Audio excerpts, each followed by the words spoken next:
Diberitakan telah terjadi serangkaian orang hilang di kota Guam. Di waktu bersamaan, dan masih di kota yang sama, seseorang yang bernama Hong Jae dibuat pingsan oleh seseorang yang tidak dikenal. Dan dia sadar-sadar sudah berada di meja operasi dengan kaki dan tangan terikat. Sehingga membuatnya semakin ketakutan. Tidak lama dari itu, sekelompok polisi anti-teror yang bernama SWAT menggerebek sebuah penginapan yang dipimpin oleh detektif Gong dan seorang jaksa perempuan yang bernama Jak Sacha. Yang ternyata tempat tujuan mereka adalah tempat Hong Jae disekap. Dan diketahuilah orang yang mencekap Hong Jae adalah Wogem, si kriminal paling dicari. Wogem ditangkap tanpa perlawanan. Dengan santai, Wogem memuji Jak Sacha. Menurutnya, pergerakannya lebih cepat dari perkiraan Wogem. Namun dia memperingatkan untuk tidak menyentuh Hong Jae. Dia mengaku satu-satunya yang bisa menyelamatkannya adalah Wogem sendiri. Jika Hong Jae dioperasi oleh dokter lain, maka dia bakal mati. Saat Jak Sacha meminta penjelasannya, Wogem menolaknya. Alasannya karena Jak Sacha tidak akan mengerti penjelasannya. Di lain tempat terdapat seorang pengacara yang bernama pengacara Pak. Dia sekarang sedang berjuang mencari obat untuk anaknya yang bernama Min Seo, yang memiliki penyakit Batten Dysciase, sebuah penyakit genetik, dan penyakit ini belum ada obatnya. Sekarang dia bersama istrinya yang juga seorang dokter sedang memperhatikan putrinya yang semakin hari kondisinya semakin memburuk. Kembali sama Wogem, dia tersenyum sama Jak Sacha. Detektif Go melihat itu terlihat penasaran, terlebih lagi Wogem tahu nama Jak Sacha sebelumnya. Namun pertanyaannya itu tidak pernah terjawab lantaran Jak Sacha memerintahkannya untuk memperluas penyelidikan tentang Wogem. Jak Sacha akhirnya mulai menginterogasi Wogem. Ternyata dia pun penasaran dari mana Wogem mengetahui namanya. Wogem mengaku mengetahuinya dari koran. Ada satu hal yang mengganjal yang diutarakan Jak Sacha, yaitu saat di TKP, Wogem tidak mengaku berniat menghabisi korban, melainkan menyelamatkannya. Wogem menjelaskan bahwa dia berniat menyelamatkan Hong Jae dari kanker stadium akhirnya. Namun Jak Sacha mempunyai bukti kuat. Di TKP ditemukan organ-organ tubuh manusia yang tersimpan di lemari es, dan Jak Sacha meminta Wogem menjelaskannya. Wogem menjelaskan bahwa benar organ-organ itu untuk penelitiannya, untuk membuat obat dari semua penyakit. Melihat Wogem menjelaskan tanpa rasa bersalah membuat emosi Jak Sacha memuncak. Dia tahu masih banyak lagi korban dari Wogem dan kembali meminta penjelasannya. Dia membenarkan bahwa Wogem membutuhkan mereka untuk menguji klinis obat buatannya. Dia juga mengatakan tanpa dia bunuh pun korban-korbannya pasti mati. Kalau mendengar penjelasan Wogem sepertinya, Wogem mengincar korban penyakitan. Namun penjelasan Wogem tersebut masih tidak masuk di sisi kemanusiaan Jak Sacha. Wogem kembali menjelaskan bahwa dia membutuhkan pengorbanan kalau dia ingin menyelamatkan orang di seluruh dunia. Namun lagi-lagi Jak Sacha tidak mengerti dengan arah tujuan Wogem. Dia hanya meminta menunjukkan korban-korban Wogem. Yang setelahnya salah satu korban Wogem terungkap dan menjadi pemberitaan besar. Pengacara Pak pergi menemui putrinya, dia membawa boneka sebagai hadiah. Namun dia sedih saat mendengar anaknya tidak mempunyai teman. Pengacara Pak berjanji saat anaknya sembuh nanti dia bakal menyekolahkan Min Seo kemanapun Min Seo mau. Dan saat itu tiba, pengacara Pak yakin Min Seo bakal mempunyai banyak teman. Yang tidak lama dari itu, pengacara Pak dihubungi oleh teman lamanya yang bernama Reporter Joe. Akhirnya Reporter Joe dan pengacara Pak bertemu di sebuah kafe. Reporter Joe berbahasa basi, dia tahu sebelumnya temannya tersebut menjadi klien dari seorang artis populer. Namun bukan tentang itu dia menemui pengacara Pak, melainkan untuk menawarkan jasa membela seorang pembunuh berantai yaitu Wogem dengan imbalan 5 miliar won. Setelah tahu siapa yang minta, jelas pengacara Pak menolaknya. Menurutnya dengan uang sebesar itu Wogem bisa menyewa pengacara hebat lainnya. Namun reporter Joe menjelaskan bahwa Wogem hanya ingin dibela oleh pengacara Pak. Reporter Joe juga diminta untuk menyebut seorang nama. Yang dimana saat menyebutkan nama yang diminta dipercaya pengacara Pak akan mengerti. Disebutkanlah nama Mon Seguk. Di situ pengacara Pak terkejut. Dia ingat seseorang yang sebelumnya menawarkan obat kepadanya. Namun kata orang tersebut untuk mendapatkan obat itu sangat berbahaya. Reporter Joe akhirnya menjelaskan bahwa Mon Seguk adalah salah satu korban dari Wogem. Pengacara Pak terkejut sambil berbisik dia meminta reporter Joe untuk mengatur pertemuannya. Sedangkan Jak Sacha dia sangat bersemangat dan mengumumkan kepada rekan kerjanya bahwa dia akan mengambil kasus Wogem dan meminta rekannya untuk mencari jadwal interogasi. Namun ekspresinya berubah panik saat rekannya mengabarkan bahwa hari itu Wogem ada pertemuan dengan seorang pengacara. Jak Sacha langsung menemui atasannya meminta kasus Wogem diserahkan kepadanya. Awalnya atasannya tersebut menolak untuk memberikan kasus tersebut lantaran Jaksaca kurang berpengalaman. Terlebih lagi Jaksaca anak dari seorang konglomerat. Namun saat Jaksaca mengatakan pengacara Pak akan menjadi lawan mereka di pengadilan, membuat atasannya pucat. Akhirnya reporter Joe membawa pengacara Pak ke hadapan Wogem. Pengacara Pak langsung emosi, dia meminta penjelasan atas kematian Monseguk dan meminta obat yang dijanjikannya kepada Wogem. Wogem mengaku dia hanya membunuhnya saja, tidak ada yang lain. Dia juga tahu tentang Bin Seo yang katanya sudah tidak bisa lagi diselamatkan. Mendengar Wogem mengetahui putrinya, dia terkejut. Wogem mentertawakannya lantaran walaupun Pak seorang pengacara, dia selalu tertipu termasuk ditipu oleh Monseguk. Tapi Wogem menjanjikan akan menyembuhkan putrinya jika pengacara Pak mau ada di pihaknya. Belum lagi Wogem juga menjanjikan uang untuk pengacara Pak. Dan gongnya, Wogem mengaku uang itu aslinya uang Monseguk, hasil nipu dari pengacara Pak. Sehingga membuat pengacara Pak tertawa saat itu. Pengacara Pak mempertanyakan alasan Wogem yang begitu percaya kepadanya. Bisa saja dia hanya mengambil uangnya saja. Dengan tenang Wogem menjelaskan bahwa itu tidak mungkin terjadi karena Wogemlah orang yang dicari pengacara Pak. Dia juga mengaku semua korbannya mempunyai penyakit yang tidak bisa disembuhkan dan dia berhasil menyembuhkan mereka. Mendengar itu pengacara Pak terkejut tidak percaya. Pengacara Pak benar-benar mendapatkan transferan 1 juta won sebagai uang muka. Dia juga penasaran dari mana reporter Jo mengenal Wogem. Akhirnya diketahui, sepekan sebelum Wogem ditangkap, Wogem menemuinya dan memintanya untuk mencarikan orang yang sakit parah. Dan katanya benar-benar disembuhkan, dan dia saksinya. Tidak hanya itu saja, dia juga mendapatkan imbalan, dan gara-gara itu reporter Jo mengikuti Wogem. Mendengar itu pengacara Pak meminta reporter Jo untuk membawanya ke pasien Wogem. Sedangkan Jaksaca mendapatkan laporan dari detektif Gong, dia menemukan di semua korban terdapat zat obat baru yang katanya obat tersebut baru dikembangkan di Amerika. Dan penemuan itu membuat detektif Gong bingung lantaran Wogem sudah menggunakannya terlebih dahulu. Dia juga menjelaskan tentang latar belakang Wogem yang diketahui lulusan dokter paling pintar, namun dia juga sebatang kara. Dan faktanya korban yang dihabisi Wogem semuanya mantan narapidana. Anehnya mendengar itu Jaksaca malah tersenyum. Kembali ke pengacara Pak dan reporter Joe yang sudah sampai di sebuah rumah sakit, tempat pasien Wogem dirawat. Dan benar pasien tersebut ada dan kondisinya mendingan. Diketahui bahwa keluarga pasien mengetahui Wogem dari tetangganya. Tetangganya itu salah satu pasien yang berhasil Wogem sembuhkan. Di perjalanan, pengacara Pak baru mengetahui ternyata reporter Joe juga menulis artikel tentang Wogem yang berjudul "Apakah Wogem Jahat atau Pahlawan?" katanya. Sedangkan Wogem sendiri ditemui Jaksaca. Jaksaca yang tahu Wogem hanya membunuh mantan napi, menyimpulkan bahwa alasan itu akan dipakai untuk membela diri saat di pengadilan nanti. Namun Jaksaca menegaskan pembunuh tetaplah pembunuh. Mendengar itu membuat Wogem marah. Dia hanya diinterogasi perilaku pembunuhannya saja.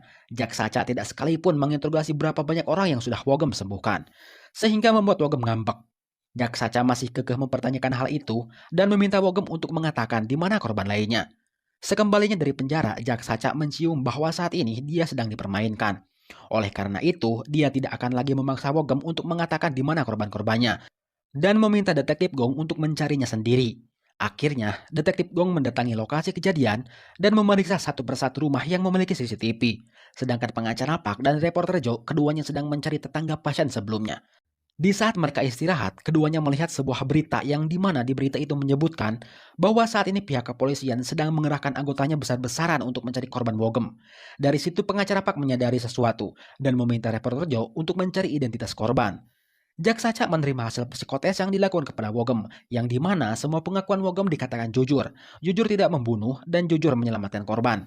Dari situ Jaksaca mulai bingung. Kalau dia kembali memaksa Wogem untuk mengatakan di mana membuang korban-korbannya, dia takut terkena perangkap. Di satu sisi atasannya mendesak Jaksaca karena publik saat ini sedang marah lantaran korban Wogem tidak kunjung ditemukan. Akhirnya Jaksaca kembali menemui Wogem. Dia tidak berencana menginterogasi tentang aksi sadisnya, melainkan menginterogasi bagaimana cara Wogem menyelamatkan korban-korbannya. Walaupun saat itu Jaksaca tidak percaya, mendengar itu membuat Wogem antusias dan dengan senang hati menceritakannya. Dia menjelaskan awal mula obat itu tercipta, yang dimana saat itu cairan penelitian Wogem disiramkan kepada tanaman mati dan esoknya tanaman tersebut tumbuh subur. Obat itu juga sudah terbukti sama kucing dan ikan, namun katanya permasalahan muncul saat diuji klinis sama manusia. Obatnya itu tidak sehebat saat diujikan sama tanaman dan hewan. Dia mengaku hanya membunuh 17 orang lantaran korban-korban lainnya berhasil dia sembuhkan. Salah satunya Hong Jae. Disinilah pertanyaan Jaksaca masuk. Dia meminta Wogem untuk mengatakan di mana korban 17 orang itu. Wogum meminta syarat, dia tidak berniat meminta keringanan hukuman, melainkan meminta bantuan Jaksaca untuk membantu membuktikan keahliannya itu di pengadilan. Dengan cara itulah dia berniat keluar dari penjara. Setelah dia, Jaksaca akhirnya mencari ke-17 korban itu di lereng gunung. Sesuai dengan pengakuan Wogem, dan benar saja salah satu korban berhasil ditemukan, namun dalam kondisi darah korban sudah terkuras habis. Detektif Gong menebak bahwa dia adalah Hong Jai, korban yang katanya berhasil disembuhkan Wogem. Berbeda dengan Jaksaca, pengacara Pak berhasil menemukan tetangga pasien yang katanya berhasil disembuhkan Wogem juga. Untuk kali ini, Wogem membuktikan bahwa dia tidak berbohong.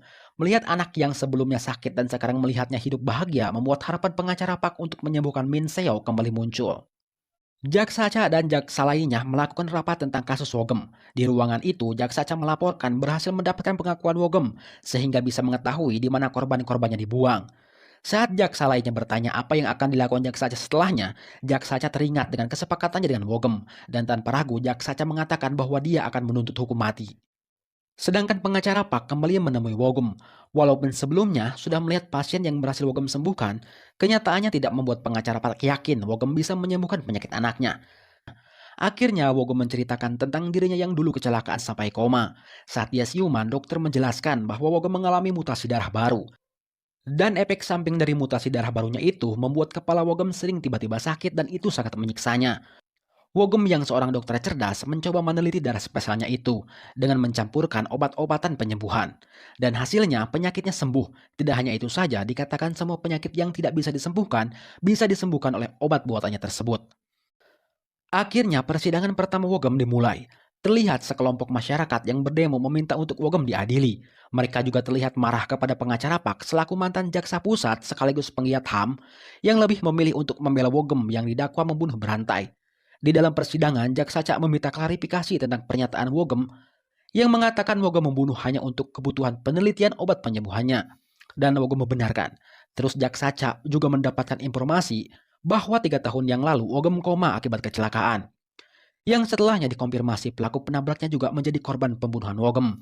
Dengan bukti-bukti itulah jaksa Cak menampar semua jawaban Wogem dan menyimpulkan bahwa Wogem membunuh korban bukan untuk penelitian, melainkan untuk balas dendam.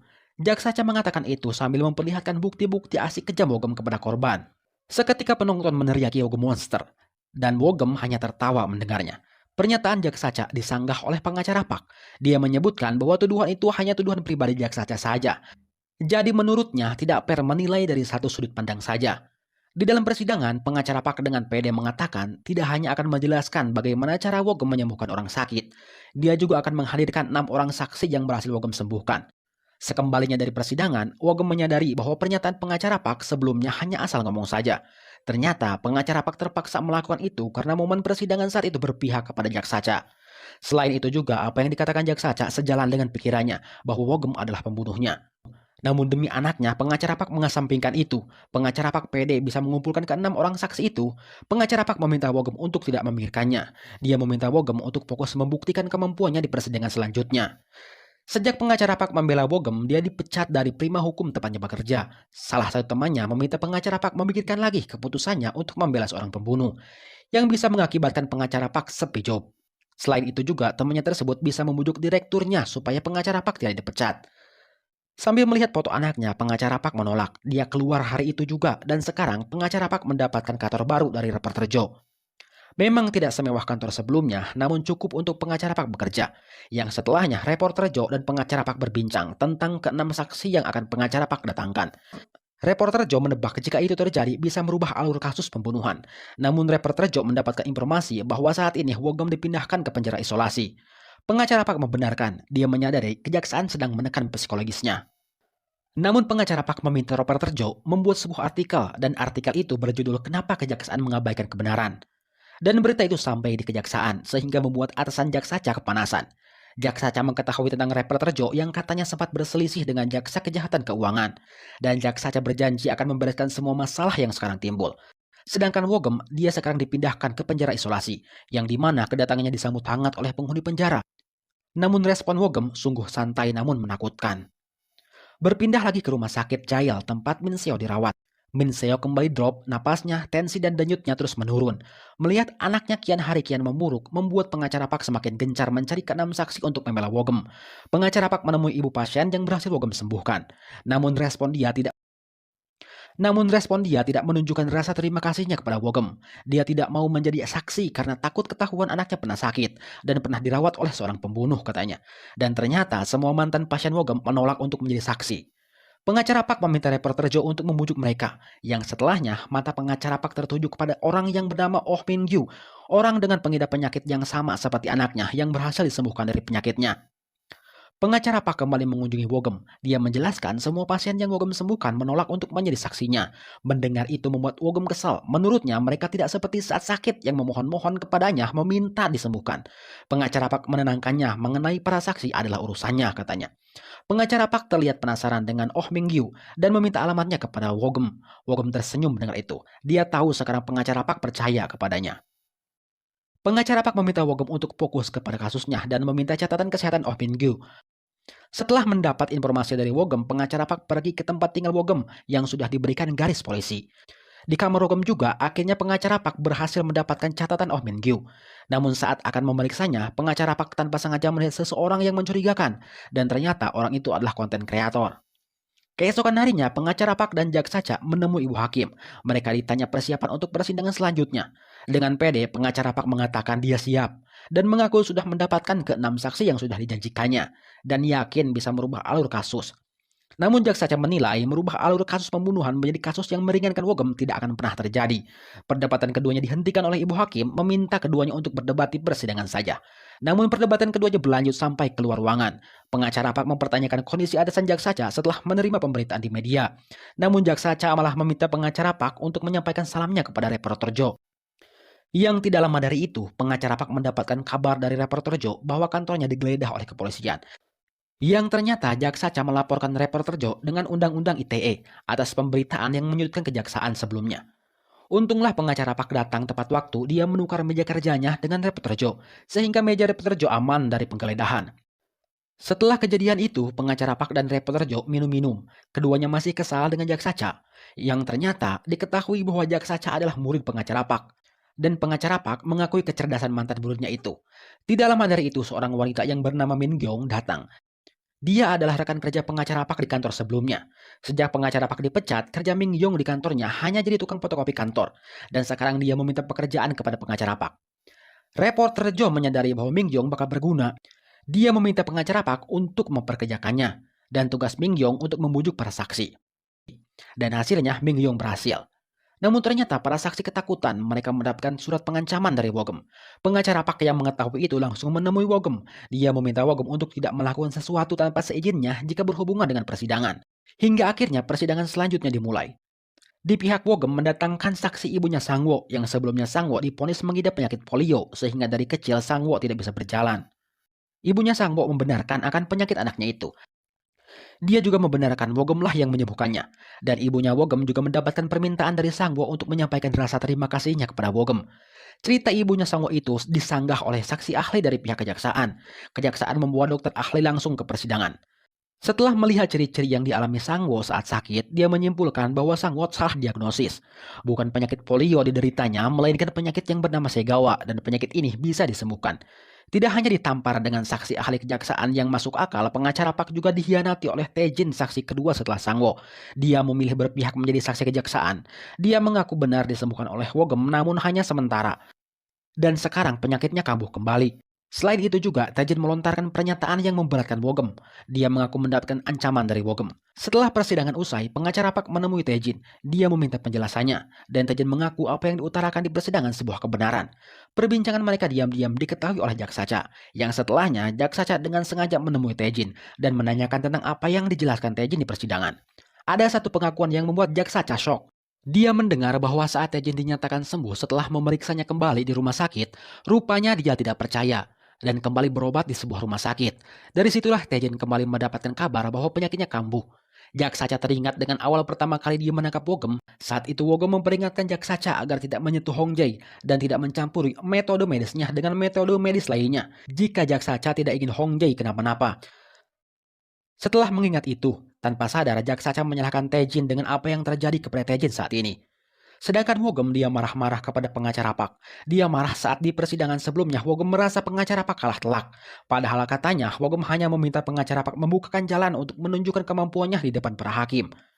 Pengacara Pak yang mendengar itu pun marah. Jelas-jelas yang mengacaukan rencananya adalah Wogem yang dengan seenaknya saja mengancam para saksi. Pengacara Pak yang sejak awal tidak mempercayai Wogem, apalagi saat Wogem mengancam para saksi, membuatnya curiga dan mempertanyakan apa alasan Wogem yang sebenarnya.